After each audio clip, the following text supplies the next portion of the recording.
everybody, and welcome to the initial edition of 18 Minutes with 180 Markets.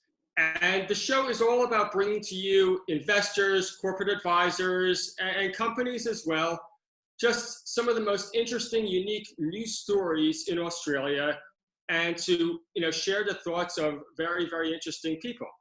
And for this initial edition, we are starting out with Impact Minerals Managing Director Mike Jones.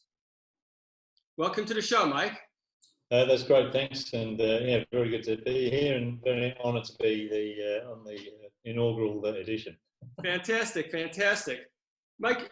Before we get into your specific business and the interesting discoveries that you've had at Red Hill and the Commonwealth Project, maybe it's better to start out with a little bit of background on yourself. You come out of the famed Western Mining Group that has launched so many incredibly successful natural resource executives in the country. And can you just share with us at first just how that experience in trading has shaped the way you look at the markets and how it's helped you throughout your career? Oh, sure, Greg. Look, they were very formative years for me. I was lucky enough to score a job with Western Mining as I was finishing my PhD in England, and offered me a job and residency. So back in the late 80s, I was the original cheap immigrant labour, and so very fortunate to have come to Australia. And I worked with WMC for 6 years, principally in their project generation group. And at that time, it was a special time in the company. They'd had a long history of success in mining and exploration, and as a result of that, they had an excellent training ground, in particular for geologists. I would say exploration geologists, but that was also throughout the company in the mining and processing. And like you say, you look around the scene today, and there's a lot of people, my generation and above, who've gone on to do exceptional things in the industry. And in fact, including one of my first bosses, she's now the head of the Australian Space Agency, Megan Clark. So these people have gone on to do an extraordinary thing. And I think that was really driven by the environment and the climate that they set up for us at Western Mining at the time.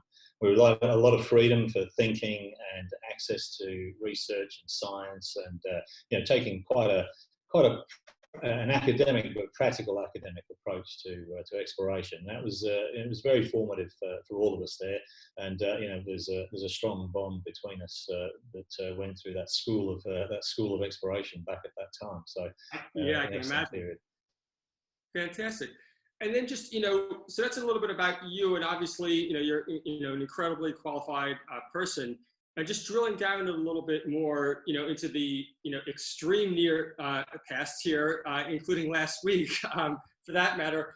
You recently had an incredible announcement, and obviously it wasn't lost on the market, considering your share price, up at Red Hill, in the Broken Hill area of the country. And can you just maybe discuss with us a little bit about 12 out of your 13 drill holes showed serious significance. Can you just share with us your thoughts on what happened there? Sure.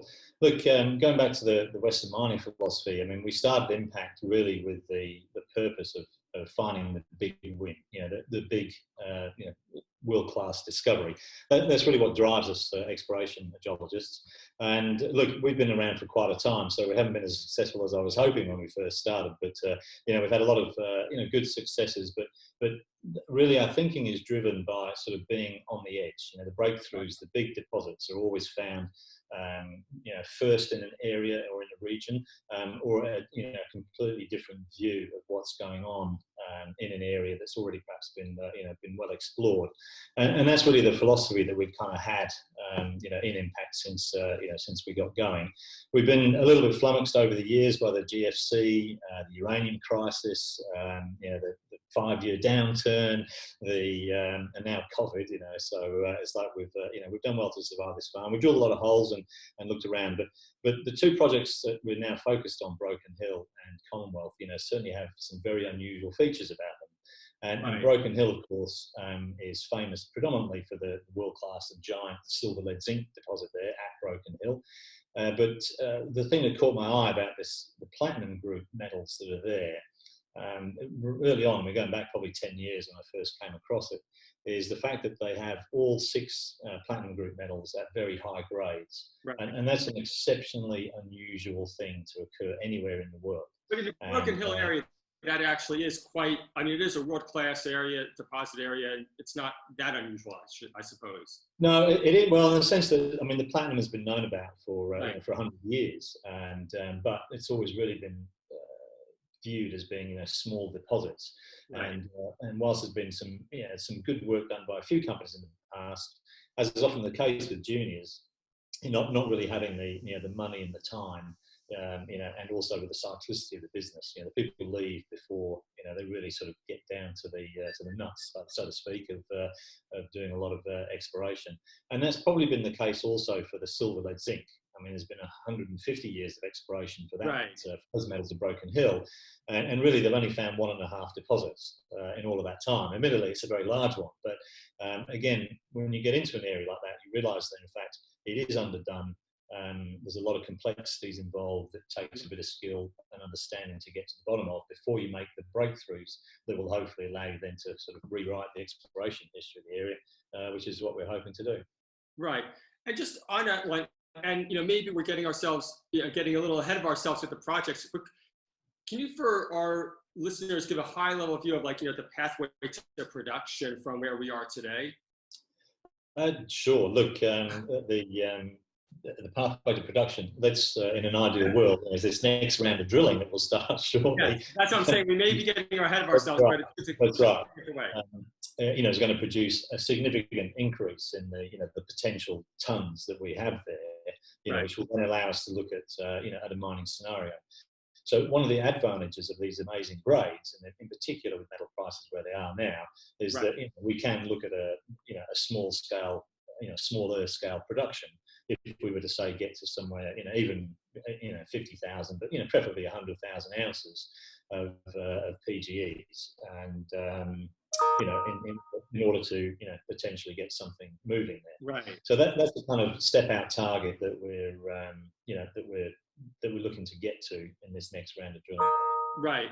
And and obviously, one of the key issues, as you alluded to before, is having the money to do it. I think that right now you have about, I'm not sure if it's about $2.5 million in the bank. You raised $2 million, quite recently. How's your funding position from your perspective, anyway? Sure. We're sitting at about 2.7 million cash, and right. we looked like we made a clever decision back in February to raise that money, but that was on the back of a run that we had on Boda.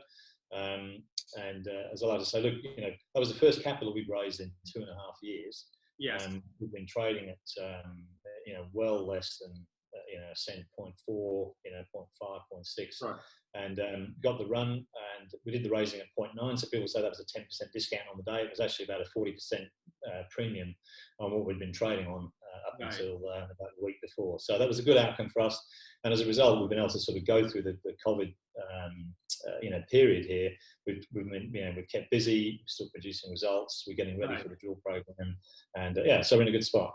Yeah, no, it sounds it, and because obviously, one of the big issues is obviously taking advantage of your news and to continue to progress the project. And we've certainly seen, at least in our business, that if you have a project, if you have a really good story right now, it's not a problem to raise the capital. The market is receptive at the moment.